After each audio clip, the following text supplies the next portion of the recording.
Seguimos la lectura del Prabhupada Lilamrita de Sarvabhauma Das Goswami.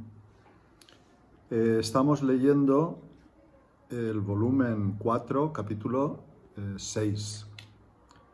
El título, Un Parivrajacacharya de la era de los Jets, mayo de 1971. Srila Prabhupada se preparó para una extensa gira mundial. Aunque el itinerario no estaba definido, su plan general era viajar mucho durante algunos meses, luego recorrer Estados Unidos, visitar Londres y volver a la India. Había enviado discípulos a Australia y Malasia y quería visitarlos. También quería ir a Moscú y estaba esperando una carta autorización de parte del gobierno soviético. Había propagado su movimiento en Estados Unidos por medio de visitas a las ciudades principales, la prédica y la presencia de unos discípulos fieles que continuaran su obra. En ese punto, ampliaba su campo para incluir la totalidad del planeta. El viaje de Srila Prabhupada estaba en la modalidad de Narada Muni, el devoto eternamente itinerante. En el canto primero del Srimad Bhagavatam, Srila Prabhupada había traducido las palabras de Narada Muni. Desde entonces, por la gracia del Todopoderoso Vishnu, viajo por todas partes sin restricción, completamente satisfecho, sin estar orgulloso y sin sentir envidia. Por la gracia del Todopoderoso Vishnu, viajo por todas partes sin restricción, tanto en el mundo trascendental como en las tres divisiones del mundo material, sin ninguna restricción. Eso se debe a que estoy fijo en la actividad de prestarle al Señor servicio devocional ininterrumpido. Y así yo viajo, cantando constantemente el mensaje trascendental de las glorias del Señor y tocando este instrumento llamado Vina, el cual está cargado de sonido trascendental que me fue obsequiado por el Señor Krishna. En sus significados del Bhagavatam, Srila Prabhupada explicó: un mendicante, Parivrajacacharya, tiene el deber de experimentar todas las variedades de cosas que hay en la creación de Dios, para lo cual debe viajar solo por todos los bosques, colinas, pueblos, aldeas, etc., a fin de adquirir fe en Dios y fortaleza mental, así como también para iluminar a los habitantes de esos lugares con el mensaje de Dios. Un sannyasi tiene el deber de correr todos esos riesgos sin ningún temor, y el sannyasi más típico de la era actual es el señor Chaitanya, que viajaba de la misma manera por las junglas de la India central, iluminando incluso a los tigres, osos, serpientes, venados, elefantes y a muchos otros animales salvajes. En la era de Kali, explicó Prabhupada, sannyas es especialmente difícil. No obstante, si alguien toma sannyas, en esta era se recomienda enfáticamente el servicio devocional que consiste en oír y repetir las sagradas glorias del Señor, y aquel que hace el voto de renunciar a la vida familiar no tiene que imitar al Parivrajacacharya como Narada o el Señor Chaitanya, sino que puede sentarse en algún lugar sagrado y consagrar todo su tiempo y energía a oír y recitar reiteradamente las escrituras sagradas dejadas por los grandes acharyas, tales como los 6 Goswamis de Vrindavan. Aún así, Prabhupada viajaba como un misionero mendicante, un Parivrajacacharya. Habiendo alcanzado ya la etapa avanzada en la que los devotos puros residen en Vrindavan y cantan Hare Krishna de manera incesante, él estaba viajando por el bien de todo el mundo. Él, como Narada, viajaba a todas las partes del globo. Un diario de la India lo había descrito con toda justicia en el título de una nota. Él era un Parivrajacacharya de la era de los Jets. Unos pocos brahmacharis recién iniciados por Srila Prabhupada habían estado predicando solos en la tropical Malasia durante varios meses. Había casi 1 millón de hindúes en dicho país, muchos de ellos ricos e influyentes, y los brahmacharis se estaban vinculando exitosamente con ellos. Durante un programa organizado en un templo hindú de Kuala Lumpur, un médico del sur de la India y su esposa, que era abogada, expresaron su aprecio por los devotos y se ofrecieron a donar una casa y una parcela de tierra a ISKCON. Cuando los devotos visitaron la propiedad y vieron que la oferta era seria, le informaron a Prabhupada que decidió visitarlos. Prabhupada, acompañado por su discípulo Bhagavan, voló desde Bombay hasta Kuala Lumpur. Puesto que planeaba seguir luego hacia Sydney para instalar las deidades Radha Krishna en el nuevo templo, llevó a las deidades consigo, las mismas Radha y Krishna que habían presidido el Pandal de Bombay. El señor Krishna viajó en una caja de madera, en el compartimiento de equipaje. Por su parte, Srimati Radharani, envuelta en telas, descansó en el regazo de Bhagavan. Al poco tiempo de llegar a Kuala Lumpur, Prabhupada dio clases ante una gran audiencia en la casa de su anfitrión. Estoy muy contento de informarles que llegamos a Malasia muy rápido, que a mi llegada hubo una linda reunión y luego viajamos fuera de la ciudad. Ayer estuve muy ocupado todo el día. Durante 2 días se alojó en casa de un rico comerciante sindhi de Kuala Lumpur. La casa era grande y lujosa, con gruesas alfombras y grandes espejos. Pero cuando Prabhupada supo que sus anfitriones comían carne, rehusó comer nada, excepto frutas y leche, aunque sus discípulos ofrecieron cocinarle. Habiendo viajado por todo Malasia, consideraban que comer en la casa de anfitriones carnívoros estaba permitido, mientras pudieran preparar su prasadam en ollas que no se hubieran usado para cocinar carne. Pero el estándar de Prabhupada era más elevado. Una habitación de la casa tenía una gran colección de deidades de mármol, unos 50 conjuntos de Lakshmi Narayan y Radha Krishna dispuestos en filas. Parecía más el muestrario de un coleccionista que objetos de adoración. En cualquier caso, a Prabhupada no le agradó. Prabhupada dio una clase en el ayuntamiento de Kuala Lumpur y en el templo Lakshmi Narayan, mayormente para hindúes. Explicó que la gente solo podía unirse en la plataforma espiritual. Miren las Naciones Unidas, dijo. Agregan más y más banderas y solo hay más y más guerras. Este movimiento de conciencia de Krishna será las verdaderas Naciones Unidas. Prabhupada trajo consigo diapositivas de las actividades de ISKCON. Previamente instruyó a uno de sus discípulos sobre qué debía decir y a continuación el discípulo describió lo que se veía en las imágenes. Cuando en una de las diapositivas apareció el Ratha Yatra en Trafalgar Square, Londres, Prabhupada le indicó al devoto: ahora ya no es más Lord Nelson, ahora es Lord Jagannath. Cuando Prabhupada conoció a la pareja que ofrecía el lote de tierra, descubrió que el acuerdo estaba sujeto a ciertas condiciones importantes. El doctor y su esposa dijeron que le darían a ISKCON un gran terreno cerca de la autopista principal y que la compañía constructora, que era propiedad de ambos, edificaría el templo.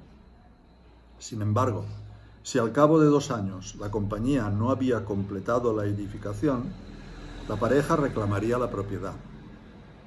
Siempre ansioso de considerar cualquier donación seria de tierra, Prabhupada aceptó, pero sabía que estas ofertas, por lo general, están sujetas a condiciones muy estrictas. El doctor y su esposa ya habían insinuado que el templo sería dirigido por brahmanas hindúes y que ISKCON tendría solo un altar lateral.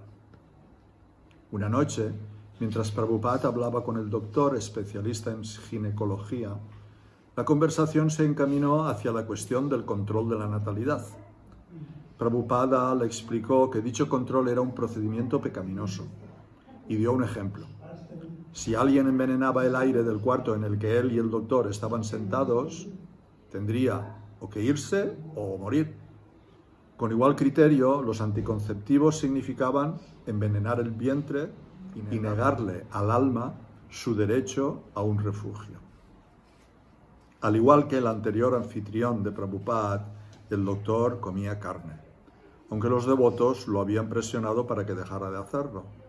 Prabhupada fue amable. Trate de dejar de comer carne, le pidió. Era Ekadasi y Prabhupada decidió ayunar de todo alimento. Nuevamente se mostró en extremo renuente a comer en la casa de un carnívoro. Sydney, 9 de mayo de 1971. Los devotos de Sydney no estaban listos para Prabhupada. Un telegrama les había informado que él estaba llegando, pero mediante otros se les dijo, más tarde, Prabhupada no viene ahora. Llegó un tercer telegrama, en el que se anunciaba que Bali Mardan, el secretario australiano de la Junta de Gobierno, estaba yendo. Cuando en un cuarto telegrama se les dijo solamente llegando, entre comillas, y la fecha y número de vuelo, los devotos supusieron que se refería a Bali Mardan y no a Prabhupada. Tomaron una guirnalda pequeña y fueron al encuentro del avión. Cuando se abrieron las puertas de la zona de aduana y salió Prabhupada mismo, se quedaron sin habla. Con un portafolio blanco en la mano izquierda, un bastón en la derecha y un chadar ligero sobre los hombros, Srila Prabhupada entró en el aeropuerto. Los reporteros, listos para entrevistar a Bali Mardan, se adelantaron rápido y uno de ellos le preguntó a Prabhupada por qué había ido a Australia. Con respuestas breves, dijo que viajaba por todas partes, así como lo hace un vendedor. Todo vendedor busca clientes, donde sea que pueda encontrarlos, y Prabhupada viajaba en busca de cualquiera que fuera lo bastante inteligente como para aceptar su mensaje. No hay diferencia en venir a Australia o en ir a otra parte, dijo. Y agregó, los gobiernos trazaron los límites. Esto es Australia, pero nosotros vemos todo como la tierra de Krishna.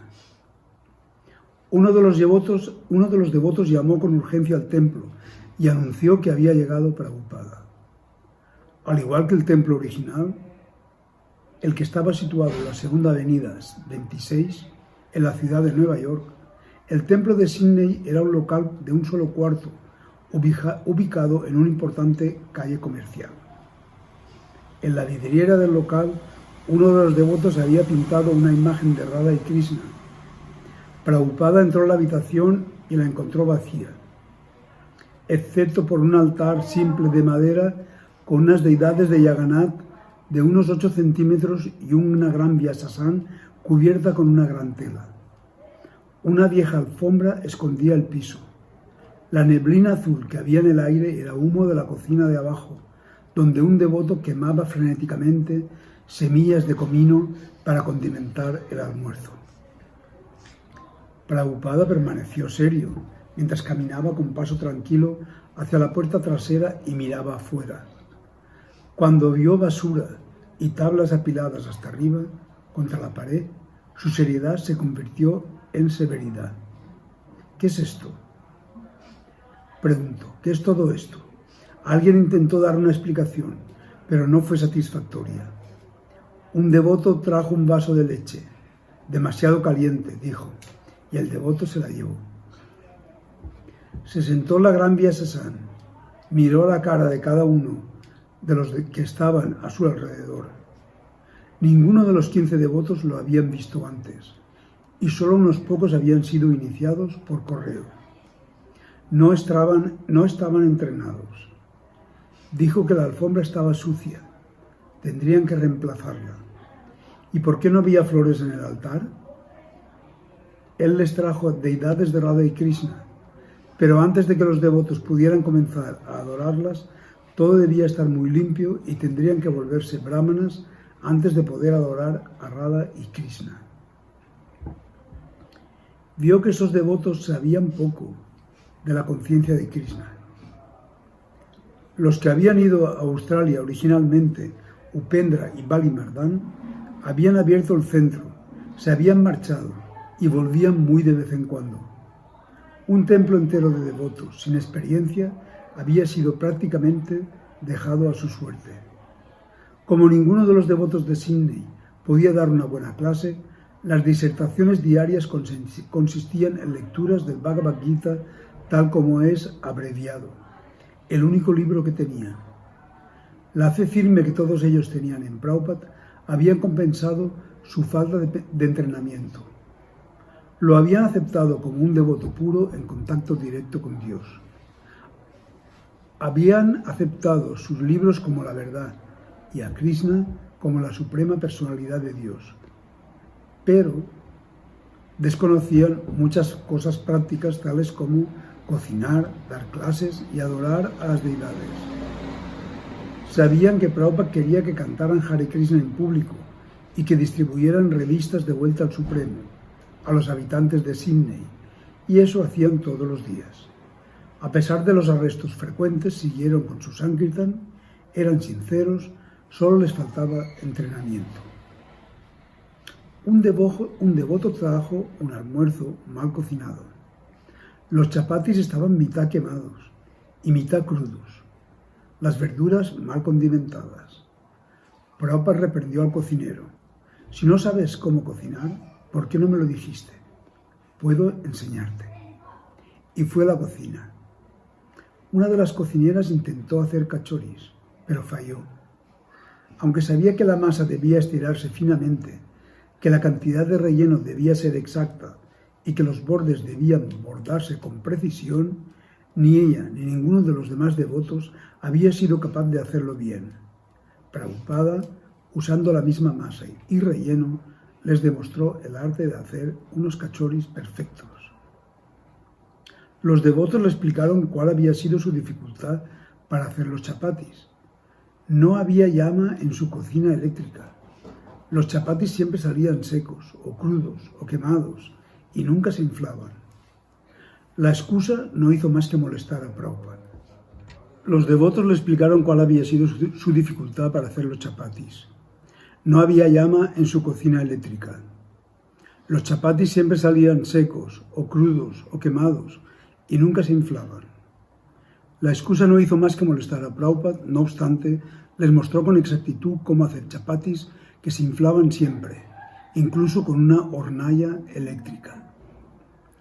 Luego les enseñó a preparar un plato simple de verduras y mientras tanto les daba consejos. Cuando se fue de la cocina, los devotos intentaron de nuevo hacer chapatis. No se inflaron. Parecía un arte mágico solo conocido por Prabhupada. Srila Prabhupada tuvo sus razones para llevar a Radha y Krishna a Australia. Algunas eran obvias, otras eran tan poco evidentes que solo él, Radha y Krishna podían entenderlas. Por supuesto, él siempre estaba expandiendo su movimiento, parte importante del cual era la adoración de las deidades. Esa era una razón para llevar a Radha y Krishna a Australia, fortalecer a los devotos y establecer allí su movimiento con mayor solidez. Él amaba a esas deidades. Habían precedido el Pandal de Bombay y cuando ya no estuvieron en el escenario, las había mantenido en su dormitorio, donde podía verlas durante el día. Las había llevado desde Bombay a Malasia y luego a Sydney y, en ese momento, propuso instalarlas en este incipiente centro de ISKCON. Pero la infinita pureza de su corazón y la fuerza de su decisión de correr cualquier riesgo por sus señorías Sri Radha y Krishna eran insondables. Sus actividades eran muy serias y sus profundos significados no eran visibles al observador. Acerca del señor Chaitanya, Krishnadas Kaviraj escribió: no conozco el significado profundo de las actividades de Sri Chaitanya Mahaprabhu. Solo intento describirlas externamente. Cuando Prabhupada fue al templo para realizar la ceremonia de iniciación y la instalación de las deidades, los devotos no estaban listos. Únicamente un pequeño jarrón con flores decoraba el altar casi vacío, y los devotos no habían hecho guirnaldas para las deidades.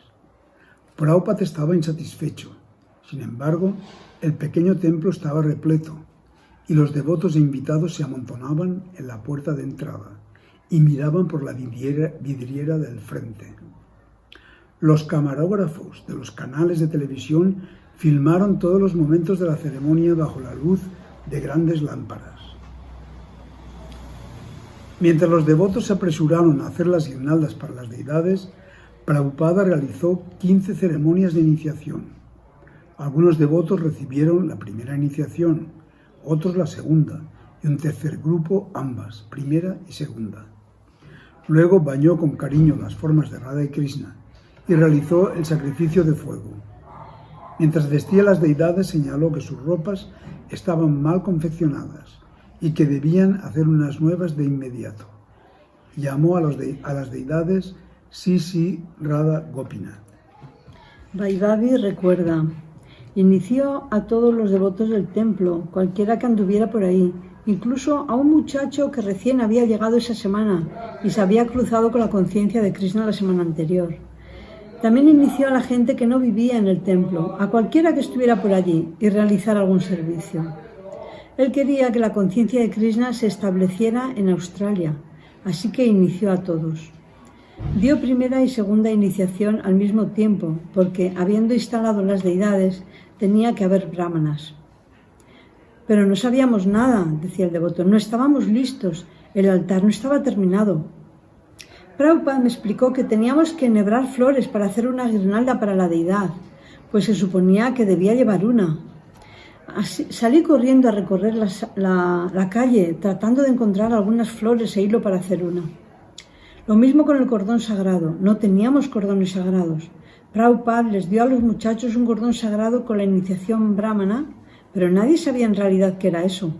Salió corriendo a comprar cordel y mientras Prabhupada los iniciaba, yo estaba allí, sentada junto a ellos, haciendo cordones sagrados, copiando uno de Bali Mardán que Bali Mardán se había quitado. Hice 5 y yo fui la siguiente.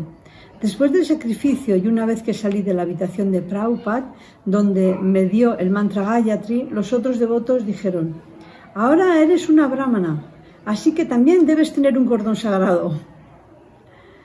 Me dijeron que hiciera uno para mí, pero no lo hice, porque más tarde alguien me dijo que las mujeres no lo usaban.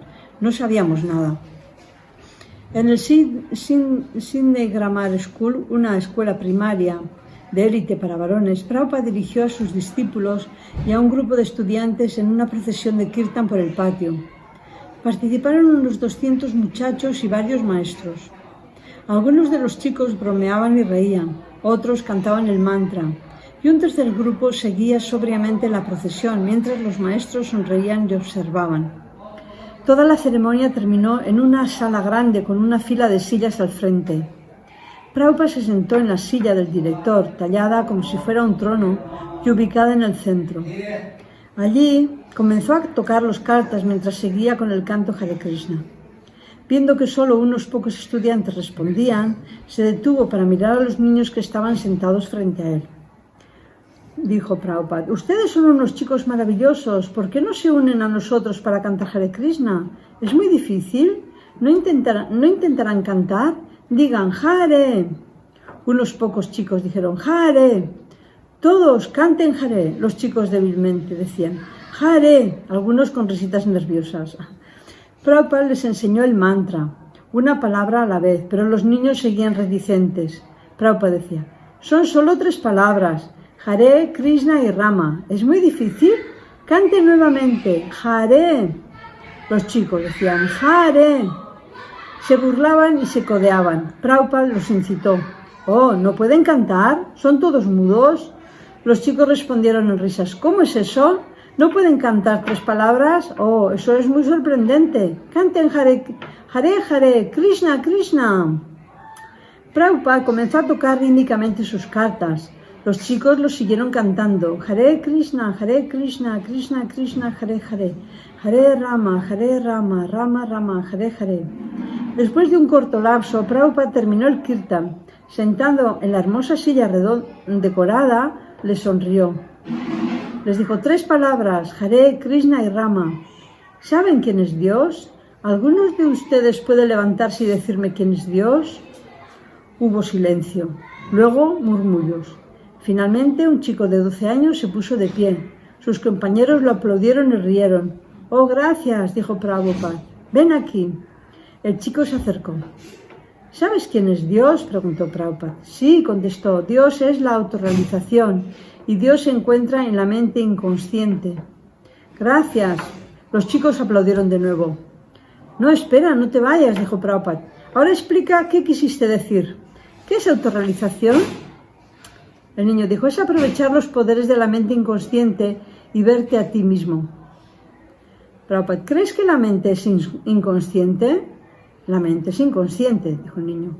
Para entender el inconsciente tienes que saber qué es la conciencia. No estoy hablando de conciencia, sino del inconsciente, decía el niño. Prabhupada, si sabes qué es la conciencia, ¿cómo describes el inconsciente? El niño, el inconsciente, el ello. El inconsciente es el lado negativo de lo consciente. Entonces debes explicar qué es la conciencia, dijo Prabhupada. Luego podemos entender el inconsciente. ¿La conciencia? Dijo el niño. Prabhupada, sí, trata de entender qué es la conciencia. Luego entenderás qué es el inconsciente. La conciencia se propaga por todo el cuerpo. Supongamos que pellizco una parte de tu cuerpo. Sentirás algún dolor. Esa es la conciencia.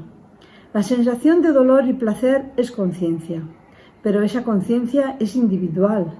Yo no puedo sentir los dolores y placeres de tu cuerpo, ni tú puedes sentir los dolores y placeres de mi cuerpo.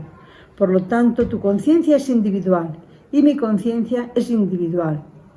Pero hay otra conciencia que puede sentir los dolores y placeres de tu cuerpo y que puede sentir los dolores y placeres de mi cuerpo. Eso se dice en el Bhagavad Gita. ¿Has escuchado el nombre Bhagavad Gita? ¿Tú o alguno de ustedes? Sí, dijo un niño. Prabhupada dice, ¿quién dijo sí? Por favor, ven aquí. Gracias, muy bien, al menos uno de ustedes sabe qué es el Bhagavad Gita. En el Bhagavad Gita se dice, y Prabhupada explicó la diferencia entre el cuerpo material y el alma, y entre las almas individuales y el alma suprema, Krishna. Tú eres el conocedor individual de tu cuerpo, yo soy el conocedor individual de mi cuerpo. Todos son conocedores de su propio cuerpo, pero hay otra persona que dice, yo sé todo del cuerpo de todos, así como yo sé algo de mi cuerpo o sé algo de este mundo. Hay otra alma, el alma suprema, que conoce todo de este universo. Algunas veces se lo llama Dios, o Paramatma, o Krishna, lo que sea, de acuerdo con los diferentes idiomas.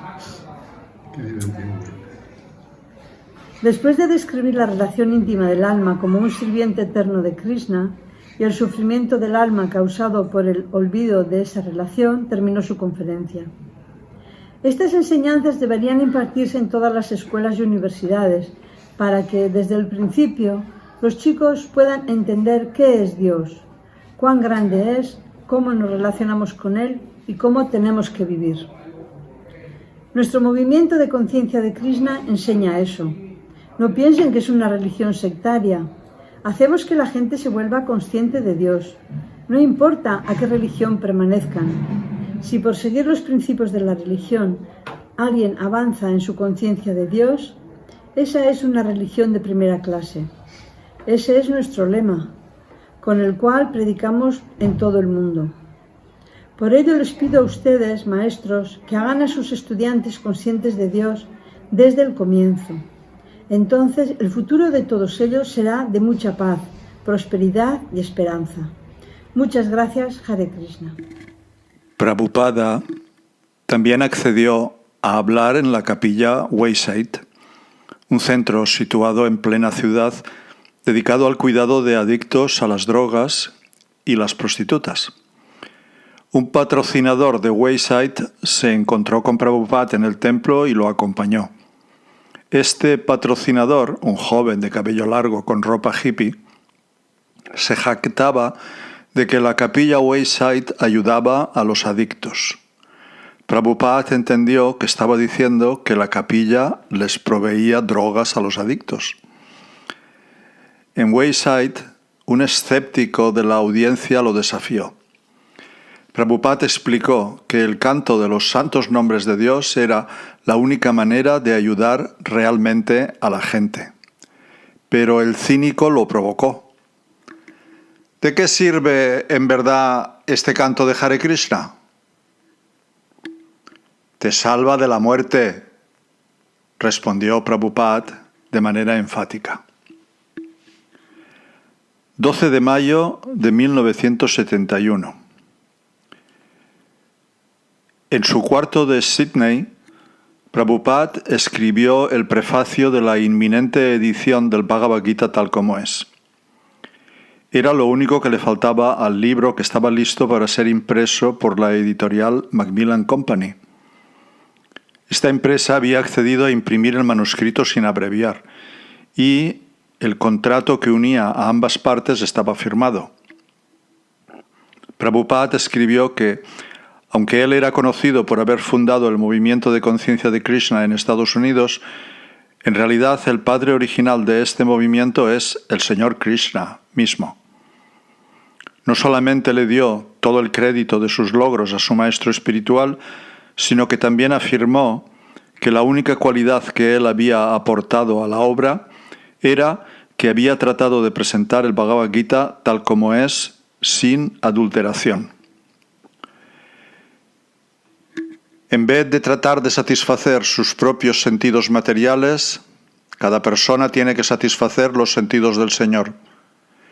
Eso constituye la máxima perfección de la vida. El Señor quiere eso y lo exige. Uno tiene que entender este punto fundamental del Bhagavad Gita. Nuestro movimiento de conciencia de Krishna se lo está enseñando al mundo entero. Y como no estamos contaminando el tema del Bhagavad Gita tal como es, cualquiera que esté sinceramente interesado en beneficiarse con el estudio del Bhagavad Gita debe buscar la ayuda del movimiento de conciencia de Krishna. De este modo, podrá entender en la práctica el Bhagavad Gita bajo la guía directa del Señor. Esperamos, pues, que la gente obtenga el beneficio más grande de todos a través del estudio del Bhagavad Gita tal como es, de la forma en que lo hemos presentado aquí. Y si tan solo un hombre se vuelve devoto puro del Señor, consideraremos que nuestro esfuerzo ha sido un éxito. Prabhupada explicó en su prefacio que publicaba el manuscrito completo del Gita para establecer el movimiento de conciencia de Krishna más sólida y progresivamente. Lo haría presentando literatura trascendental como el Bhagavad Gita, pero también tendría que ir, como dijo el señor Chaitanya, a cada ciudad y aldea, en persona o a través de sus discípulos que actuaban como sus representantes.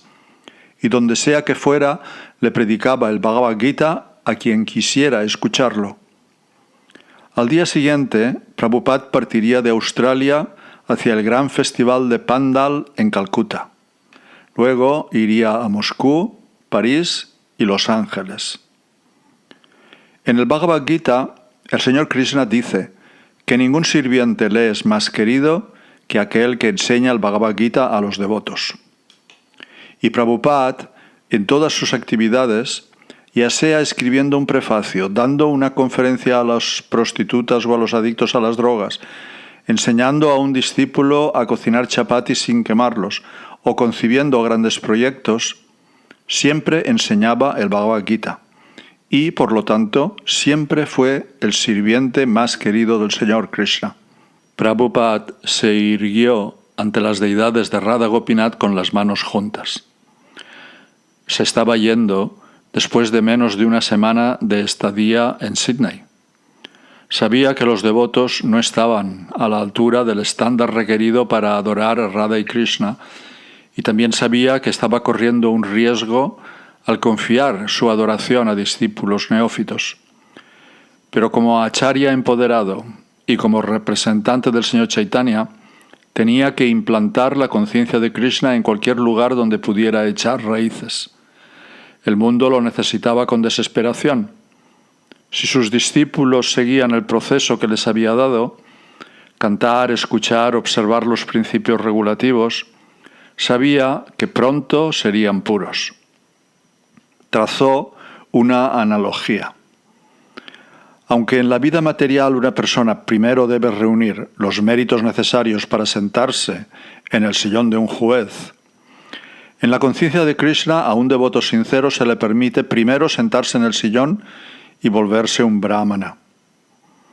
A continuación, gracias a la misericordia del Santo Nombre y del Maestro Espiritual, dicho devoto reúne los méritos y las cualidades necesarios.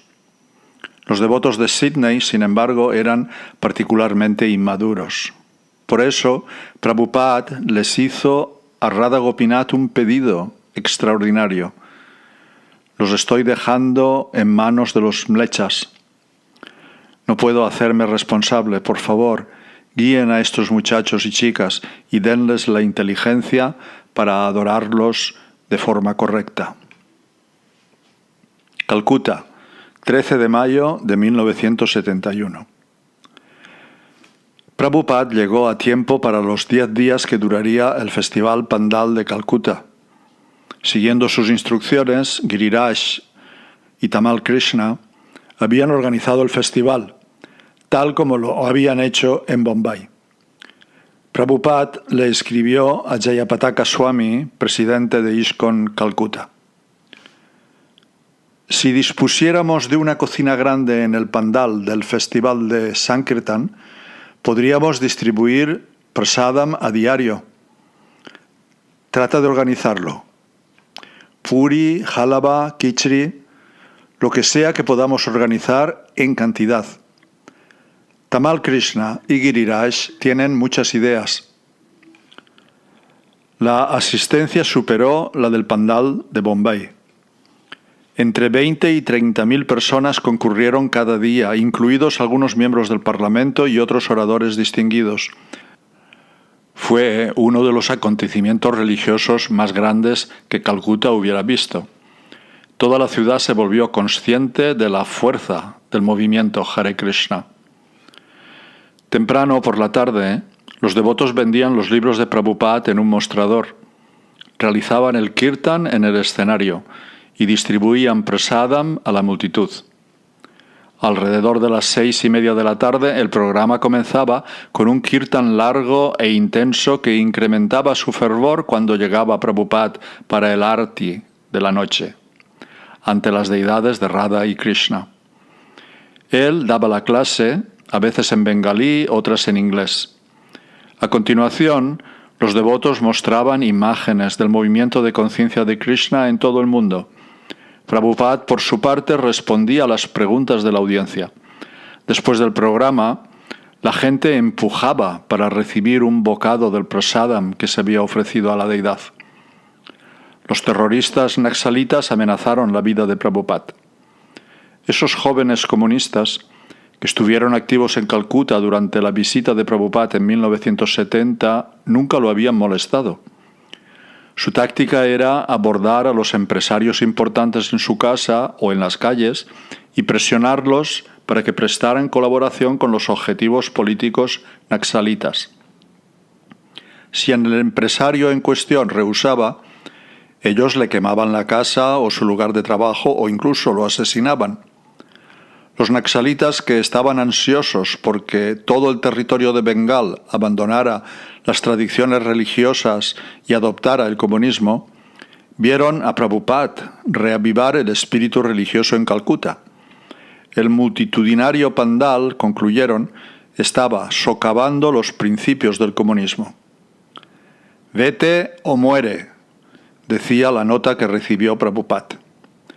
Denunció la amenaza a la policía, pero los oficiales lamentaron el hecho de que no pudieran ayudarlo. Le dijeron que toda la ciudad de Calcuta estaba aterrorizada por los naxalitas. Prabhupada, sin embargo, no aceptó ser intimidado y ciertamente no se iría. Incluso si llegaban a atacarlo, ¿qué mejor manera sería para un Vaishnava dejar su cuerpo mientras predicaba las glorias del Señor? La noche siguiente, Prabhupada salió ante la gente para hablar. Cerca del escenario notó que había un grupo de jóvenes de aspecto poco amigable. Eran los naxalitas. Se quejaban de los sitios preferenciales ocupados en el escenario por ciertos dignatarios. Cuando un joven radical gritó que ellos querían bailar en el escenario, los devotos los invitaron a unirse al kirtan. Los naxalitas desistieron del pedido, pero siguieron gritando e interrumpiendo la reunión.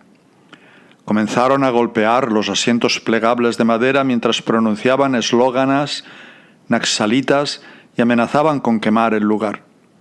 Los demás concurrentes comenzaron a hablar nerviosos entre ellos, lo cual aumentó la conmoción. En un vano intento por conseguir el orden, Algunos de los devotos amenazaron a los revoltosos.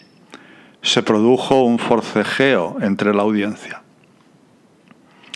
Chintamani prakarasatma sukalpa briksha laksha britesu surabir abhipalayantam.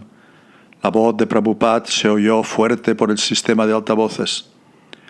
Aparentemente desinteresado por la multitud, dependiendo solo de Krishna, comenzó a cantar las oraciones del Brahma Samhita, y al cabo de unos minutos todos se tranquilizaron. Los que querían irse se fueron, y los que querían quedarse se sentaron. El gentío se calmó y Prabhupada dio la clase. Llegaron varias notas más, con el mismo texto de la misiva anterior: vete o muere.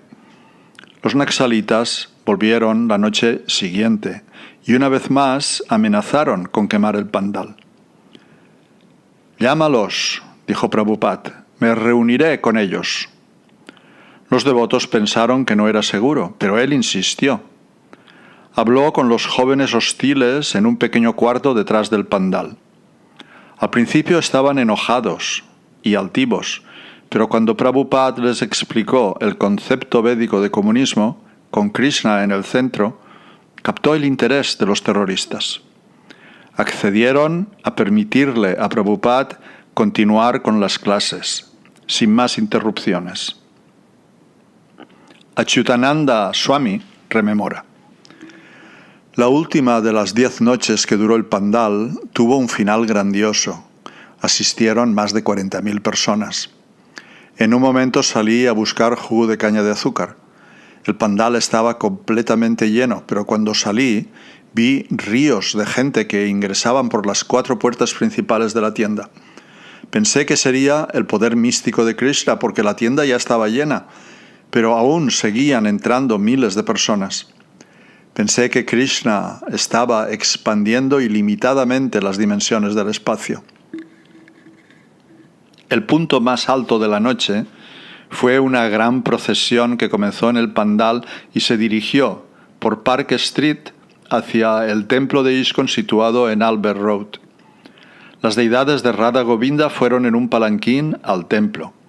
Una vez allí, las ubicaron en el altar. Después de realizar un arti, el gentío que quedaba se dispersó. Esa noche, en el templo de Calcuta, Achyutananda Swami estaba de pie cerca de Prabhupada y le dijo: Prabhupada, alguien puso la flauta de Krishna al revés. Prabhupada miró. En efecto, estaba al revés. Krishna es todopoderoso, dijo. Él puede tocar la flauta también al revés. Srila Prabhupada todavía luchaba por obtener un terreno en Mayapur. Había abandonado la idea de que sus hermanos espirituales lo ayudaran. Negoció con unos granjeros musulmanes a través de unos amigos bengalíes. Al regresar de Australia, Prabhupada envió a Tamal Krishna a Mayapur con la orden de no regresar hasta que hubiera comprado un terreno.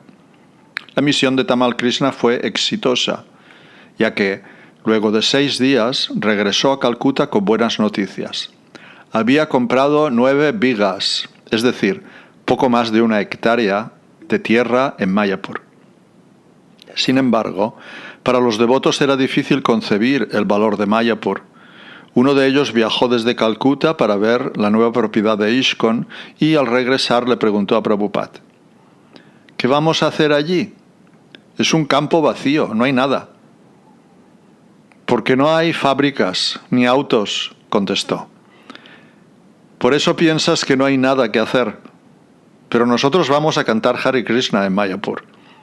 Construiremos allí un templo grande y todos los devotos del mundo podrán ir y cantar Hare Krishna en el lugar de nacimiento del Señor Chaitanya.